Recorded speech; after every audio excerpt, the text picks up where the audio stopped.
Ya estamos listos para empezar a conversar con Miguel Nicolás, legislador del UCR. Miguel, muchas gracias por venir. Al contrario, te agradezco la invitación. No, por favor. Usted que es vaqueano, Miguel, ayúdenos a entender a nosotros cómo se está dando la interna radical. Dibújenos un mapa esquemático de cómo viene la historia ahí. Yo te lo voy a resumir en pocas palabras. Es decir, tenemos varios núcleos internos que representan a la Unión Cívica Radical. Estamos buscando, dentro de los movimientos que integran nuestro partido, el acuerdo. No tengas duda que estamos buscando un acuerdo porque creo que hoy hace falta que el consenso, hace falta ponerse de acuerdo en distintas cosas.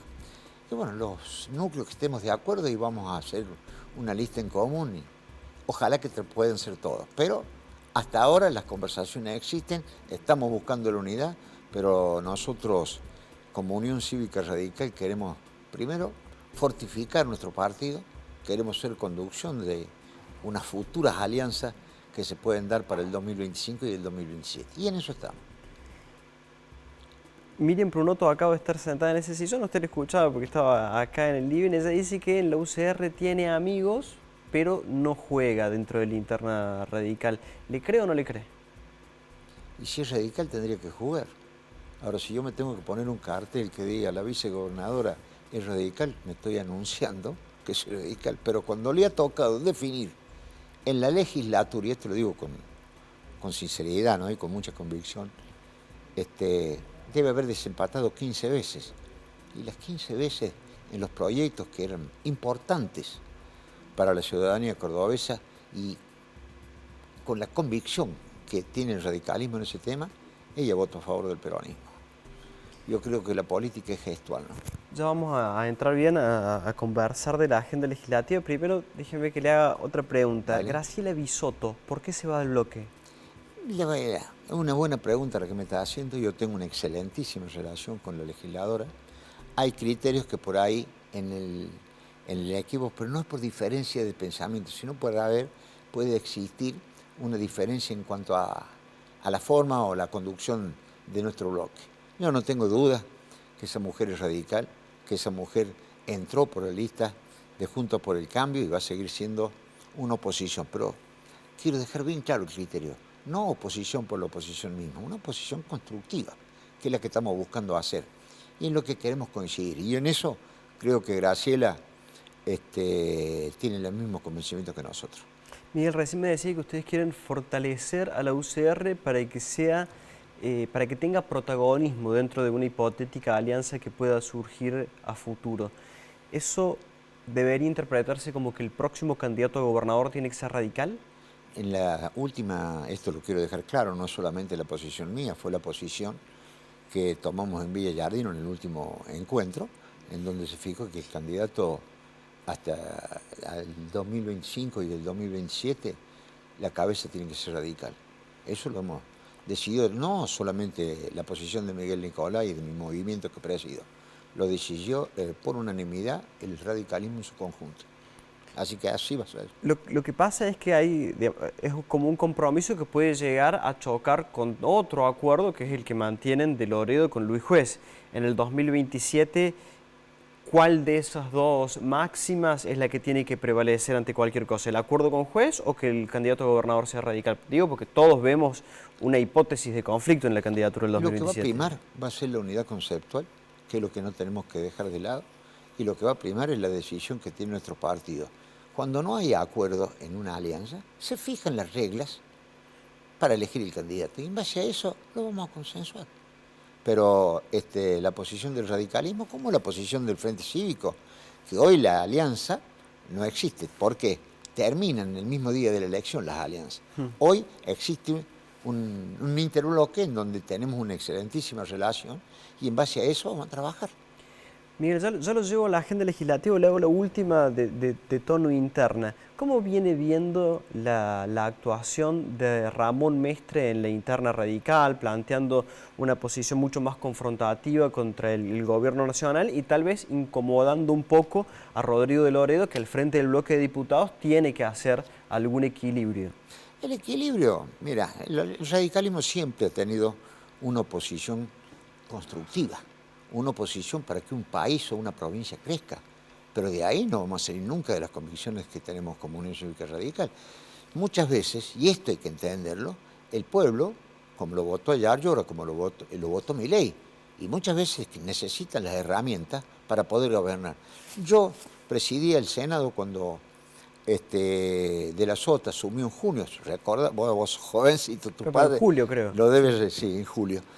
Estuvimos 6 meses gobernando nosotros como mayoría en la Cámara. Nosotros le hacíamos las críticas, pero le aprobamos hasta el presupuesto porque la gente quería que era gobernador. Y después, que esto es lo que hay que entender.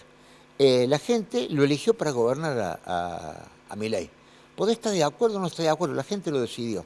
Nosotros lo vamos acompañando y damos las herramientas pensando, y a ver, sí sacaron muchos beneficios para la provincia de Córdoba en cuanto al el decreto de necesidad de urgencia, tenía 600 y pico artículos y quedaron 200 y pico. Lo que te quiero decir es que se hicieron las críticas, se le da la herramienta porque te dice goberna. Si gobernas bien, ojalá para el país. Y si gobernas mal, no me eche la culpa a mí porque te dimos las herramientas. Miguel, ahora sí lo llevo a la agenda legislativa local. La UCR y otros partidos integrantes de Juntos por el Cambio, o de lo que alguna vez fue Juntos por el Cambio, presentaron proyectos para derogar o para modificar la ley que habilita el juego online en Córdoba. Recién Miriam Prunoto nos dijo que se estaba trabajando en comisiones y que el oficialismo era receptivo en torno a estas iniciativas de la oposición. ¿Cómo viene siendo la dinámica desde su perspectiva? ¿Es así? Se está trabajando, nosotros hemos presentado proyectos tanto para restringir la participación de los menores como también para derogar la ley. Yo creo que acá hay que ir al fondo de la cosa. Es decir, el fondo de la cosa, ¿cuál es? El resultado del juego online, meterle un casino en el celular a las criaturas, y yo creo que ese es el verdadero riesgo país. No los numeritos que nos dicen aumentó 1.500, 1.600. El verdadero riesgo país está en el crecimiento del futuro del país, que el futuro del país empieza con los chicos. Y si vos a los chicos hoy le metés ese casino en los ¿y quién sabe por qué? Yo digo, nuestros hijos, nuestros nietos, manejan mejor la computadora que nosotros. No van a poder entrar, que no van a poder entrar si la manejan mejor que uno. Entonces hay que tener cuidado. Yo creo que esa ley hay que derogarla. Nosotros hemos acompañado en épocas de la Unión Cívica Radical el juego con atracción turística, pero no metido en una celular. Y te voy a decir lo peor también, y nadie se da cuenta.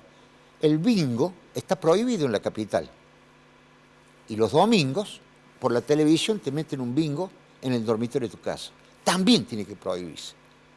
También tiene que prohibirse. Y dársela la posibilidad, yo no digo que no, en lugares de atracción turística y en lugares donde se controle el ingreso para poder que sean mayores de edad para tomar la decisión. Ahora, Miguel, vamos a la hipótesis de que se deroga la ley de juego online. ¿Cómo se combate el fenómeno más allá de la legislación? Porque hasta jurisdiccionalmente debe ser difícil de controlar. Eso está en la web y puede estar localizado en cualquier lugar del mundo y van a seguir teniendo acceso a esas plataformas los menores, los mayores. Entiendo que debe haber algún mecanismo técnico. Ahí hay que hablar bien con un técnico. Yo entiendo poco de esas cosas, pero te quiero decir, hay tanta tecnicidad para tantas cosas, hay que encontrar el resultado. Y después te voy a decir una cosa, si lo hacen los otros, no lo autoricemos desde el gobierno. Que lo hagan, hay que perseguir la clandestinidad, hay que atacar la clandestinidad, que eso sería clandestino si yo lo prohíbo en Córdoba. Entonces, en base a eso, en eso hay que trabajar. En eso hay que trabajar, y yo no tengo duda que deben existir las herramientas para combatirlo de esa manera. Pero vuelvo a repetir, eso que está diciendo vos hay que combatir la clandestinidad en ese tema. Bien, otras declaraciones que he escuchado recientes suyas van achacándole algunas deficiencias en su accionar al ERCEP. ¿Qué está disfuncionando en el ERCEP y cómo se corrige ese disfuncionamiento? Se corrige viviendo la realidad. El otro día tuvimos ese tema en el recinto y hasta el mismo peronismo está hablando mal en el tema de las tarifas. En la provincia de Córdoba son las más caras del país. Y ahí, en el ERCEP, que es el ente regulador de servicios públicos, ¿sabe cómo lo defino yo? Es el ente regulador de servicios que sufre y paga el público. Porque tema luz, tema agua, tema peaje, es una cosa que es infernal. Estoy hablando que el peaje en los últimos 10 años debe haber aumentado el 70.000%. La luz, el agua, que es, esto hay que tenerlo claro, por eso vos lo debe haber escuchado en el tema del agua, a la empresa, la inflación en este año va del 60 o el 65%, y lo que va autorizado en lo que va del año es más del 100% en el aumento del agua. Le dan un aumento mayor que la inflación, y la gente ya no puede más. Entonces, en las tarifas, en la EPEC pasa lo mismo, le echan la culpa a la nación. Lo que hay que aprender en Córdoba es a vivir con lo que nos ingresa a nosotros. El otro día lo decía en el recinto, el 74% del ingreso que tiene la provincia dependen de la nación. El 36%, perdón, es recaudación propia. No alcanza para pagar los sueldos. ¿Me explico? El 64, perdón, y el 36. Vuelvo a repetir. El 36, que es el ingreso propio, no alcanza para pagar los sueldos. Somos Córdoba, nación dependiente. Hay que acostumbrarse a vivir con lo nuestro. Se lo decía, la plata, el dinero, yo no hablo de ajuste, el dinero entra, lo que hay que saber en qué se gasta. Lo que hay que saber en qué se gasta. Si yo recién escuchaba el problema político, el tema docente. No, el conflicto es salarial. Y voy a dar ejemplos. Sí, pregúntenle a un maestro de la Municipalidad de Córdoba, que la gobiernan ellos mismos, si el salario de la docente municipal no supera al provincial. Entonces es un problema político o un problema salarial. Acá le buscan la quinta pata al gato, y no es así. La realidad dice que el problema le echan la culpa que la conducción de los UPC kirchnerista o sindicales. No. Bueno, ¿y por qué en la municipalidad el sueldo de un maestro supera con amplitud, creo que el 100% ya, al provincial? No es un problema político, es un problema salarial. Y hay un problema, el tema es, ¿a dónde? Porque para gobernar hay que tener prioridades. Si la prioridad tuya es tener un avión de $5.200.000 para que el gobernador lo use el taxi aéreo, y para mí la prioridad es darle el salario a la educación, el salario al médico, el salario a la seguridad. Ítem que están dejando mucho que desear. Y en donde está la cobertura del Estado, por eso los principales. Mi ley a nivel provincial, a nivel nacional, yo no comparto, voy a pulverizar el Estado. No. Hay cosas que el Estado debe participar y en otras cosas no. Salud, educación, seguridad, vivienda y jubilados, el Estado tiene que estar. Y acá en Córdoba, te pregunto, tenemos problemas en la seguridad, tenemos problemas en educación, tenemos problemas en los médicos y tenemos problemas en el tema de vivienda.